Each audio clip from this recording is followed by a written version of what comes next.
Oh, hi, I didn't see you there. My name is Bliss Foster. Okay, listen, we need to talk about something. So most people know this channel because of the Runway analyses. They're my favorite to do. They seem to be a lot of y'all's favorite as well. The #1 most requested Runway analysis that I get is for Yohji Yamamoto. And believe me, folks, I want to. Yohji Yamamoto is singular in the fashion world. There is no one else like him. There doesn't seem to be anybody else that everyone agrees is fantastic. I'm not sure I've heard a single fashion person say that they don't like Yohji's work. You might notice a pattern when you're looking online for people talking about Yohji Yamamoto. No one can seem to get specific about why they like his work. I mean, sure, you can hear vague fashion talk stuff like, oh, the cuts are incredible, this is very emotional work, or my personal favorite, love this. But in a genuine attempt to understand what we're all talking about specifically here, I have often asked these people, what do you mean by that specifically? I'll throw up a picture of one of Yohji's looks from a runway show and say, can you point to me to what I'm supposed to be looking at here, or what this might mean, or how this fits into the larger narrative? But from those times that I've asked other people online, and from times when I've looked at it myself, words unfortunately fall short. Why is this? Why is Yohji's code so difficult to crack? Where does he keep the magic for this stuff? So today, for the first time, this episode is going to be a lot of questions and possible routes to a solution, but I'll tell you up front, I have no actual solutions for you today. I'm making this video specifically with the effort of trying to show you all the process of analyzing a runway show and the biggest pitfall that I've run into so far while doing that. And my hope is that by going through this process, I can hopefully come to some more concrete solutions. I have a stack of thoughts over here. Let me show you what we're working with.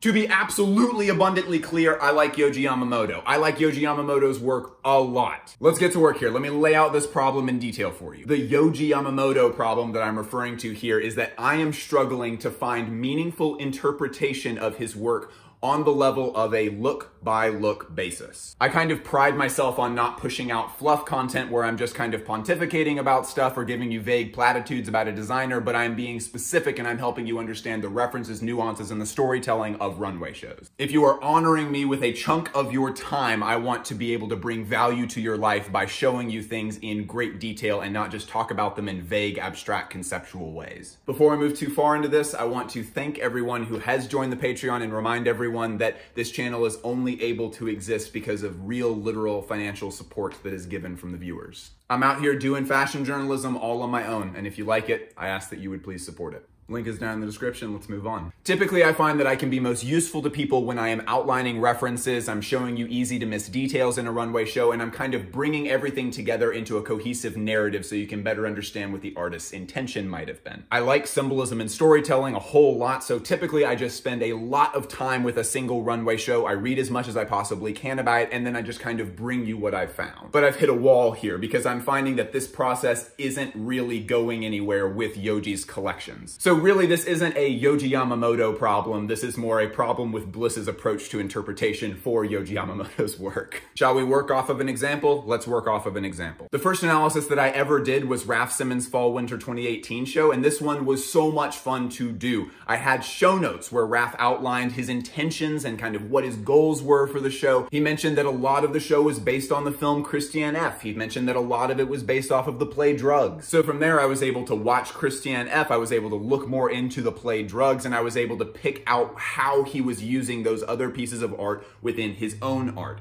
Turns out there were some things in Christiane F. where he was actually mimicking some of the clothes that were in the film, but more importantly, he was working off of the themes and ideas and the conflict that was in the story of that film, and then kind of reinterpreting that in his runway show. Everything from the details of the clothes to the set dressing of the runway itself. Analyzing shows like this is by no means easy. It's incredibly mentally taxing and it's very time consuming, but at least there are hints and clues that have been left that allow me to forge a path through the woods and reach a conclusion. But Yohji does not do show notes. The runway shows themselves are often very sparse as far as decoration and set dressing are concerned. And what to me is the most frustrating part of all of this is that there is a great deal of visual cohesion from show to show, such that I could probably take a random look from 40% of most of his shows, mix and match them, and it would look like it was the same season. There's a great deal more visual cohesion in his shows than there are with most other designers. Again, I just don't want there to be any confusion. This is not a bad thing. I think that Yoji's stuff is fantastic. He's really found his niche. There's no one else that does this stuff, and he deserves to have a great deal of visual cohesion because he's found what works for him, and he does it so exceptionally well. Okay, so the core problem here,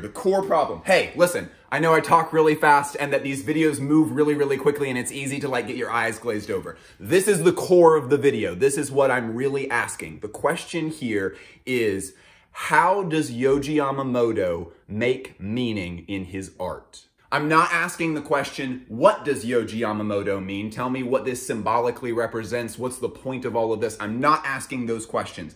I am asking, how does Yohji Yamamoto create meaning in his runway shows? For example, for Raf and Undercover, the meaning is made through graphics. For Alessandro Michele at Gucci, the meaning is often made through philosophical pontifications in the show notes and then a tornado of cultural references within the runway shows themselves. Margiela makes meaning by finding the overlooked beautiful details of working women's lives. How does Yohji Yamamoto make meaning? While I was thinking about this problem, I was reminded of a similar issue that I had when I was getting my literature degree when I was reading Moby Dick. Moby Dick has turned out to be one of my favorite novels of all time. I love that book. It is dense and it is incredibly confusing. Most of the confusion comes from the fact that you can't really pin down any of the symbols in a useful way. Most of us are used to, in literature and art and many other things, being able to say, the frog symbolizes death. The woman symbolizes whatever, the this represents that, etc., etc. So when I read Moby Dick, I found that there were some pieces of art that are actively built, they're designed so that they can resist your interpretation of them. Signs and symbols that have been designed by their creator to mislead you and to lead you down incorrect paths and to be confused and to have conflicting conclusions about what they mean. There's one chapter in Moby Dick where he spends multiple pages, I'm paraphrasing here, but basically saying, hey, have you wondered what the whiteness of the whale represents? Here's a bunch of possible conclusions you might come to. And then he lists out a bunch of things that are often conflicting and that aren't useful to you. That's a whole chapter. And this also exists in this incredible short story by Gabriel Garcia Marquez called A Very Old Man with Enormous Wings. If you want something awesome to read that'll just take you like 20 or 30 minutes, read A Very Old Man with Enormous Wings. It's great. But it is also infuriating. I remember going to my professor that was teaching the class that basically the whole class was just about Moby Dick. And after we read the whiteness of the whale chapter, I came to him and I was like, I feel like I'm being mocked here. I understand this is complex. I understand the symbolism is supposed to sort of be like a puzzle, but I feel like the author is actually mocking me here and trying to push me away from conclusions that I might reach. And he said that that is probably true. There are some things in life and in art and in everything that you need to be able to learn to make peace with not knowing. Is this what Yohji Yamamoto is doing with his work? Is everything designed to be so opaque and behind a curtain that I'm not able to get through to it to understand things? Ultimately, I want to make it clear that I'm not sure. I'm not comfortable yet pinning that intention onto Yohji Yamamoto, but that similar feeling is what I'm experiencing while I'm looking at this. I don't know how to get through to it in a close enough way that I can provide value to you here. Because again, the way that I do analysis does not have to do with vague, abstract thoughts about his work at large. I am not okay with bringing you all a completed runway show video that says, Yohji Yamamoto is all about asymmetrical shapes. Yohji Yamamoto is the master of black. Oftentimes, black clothes can be more complex if you consider the texture of the black. What I am here to be able to do is to say, look one, this here is doing this. This here is a reference to this. The length of the dress can be conflicted with look 16, where we see that it's a different way, and then we see that the headwear is able to symbolize this, and then we can see that he's making a reference. And I don't know how to do that, and it is driving me crazy. Let's briefly talk about one possible route that could lead to a solution. Linking this back to the literature world again, there are different ways of reading different kinds of literature. I personally really love modernist English poetry. It's my favorite. But if I take the principles that I use to bring meaning out of those poems and then apply that same analysis to a haiku, I'm probably not going to reach very many useful conclusions.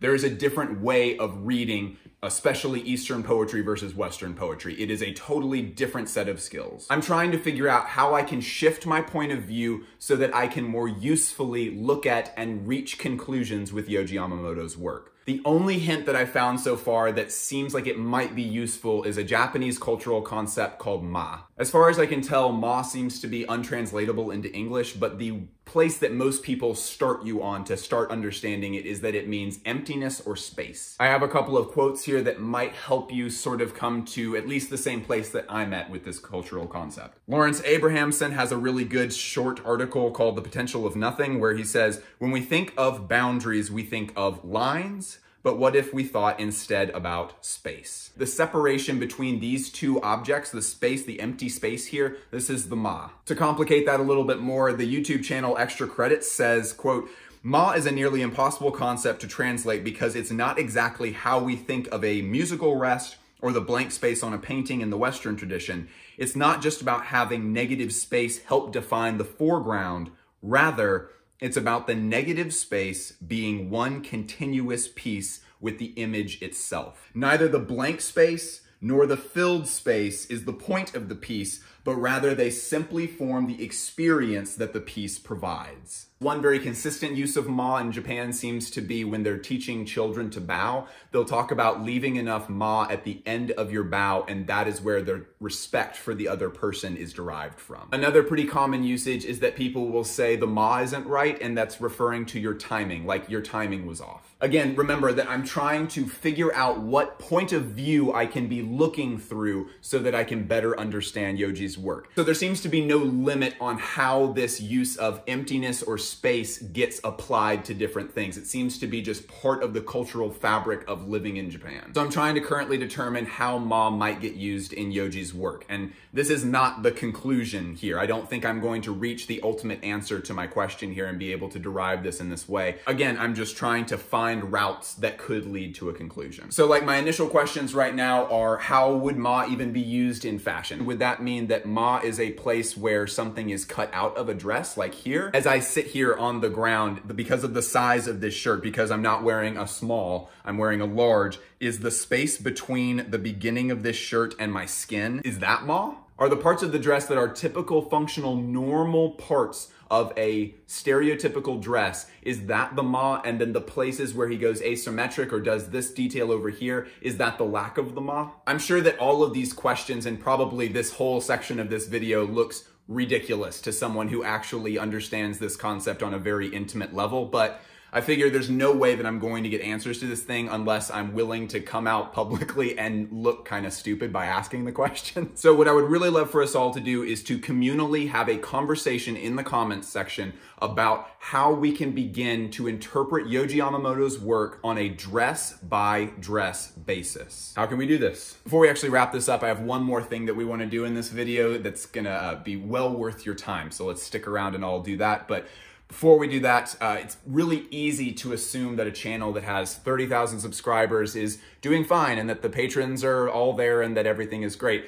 If you get value out of these videos yourself, I strongly encourage you to go support this project on Patreon. If you would, please pause the video, go down in the description, join the Patreon, and then come back because we actually have one more cool thing that we're gonna do. Maybe there is an element of Yohji's work that is about contemplation. There's a lot of cultural things, especially historically in Japan, that revolve around this idea of contemplation and kind of being mindful of something the way that it already is. Whether or not that's Yohji's actual intention with his work, he often in interviews tends to kind of like patronizingly wave off people who try to imply that Japanese cultural stuff is a part of his work. But either way, I find that it is often very useful to just kind of sit and spend quiet time with art that I'm attempting to unpack. So if that's something that you're into, I think that we should all spend a little bit of time here. I've taken 2 or 3 different looks from a number of different Yohji Yamamoto shows and lined them all up. And I just think it'd be beneficial for us to all kind of sit here and just look at this work while we're not listening to music and while we're not actively talking to somebody and while we're not trying to frantically get somewhere else to do something else, just spending quiet time with the art. Enjoy.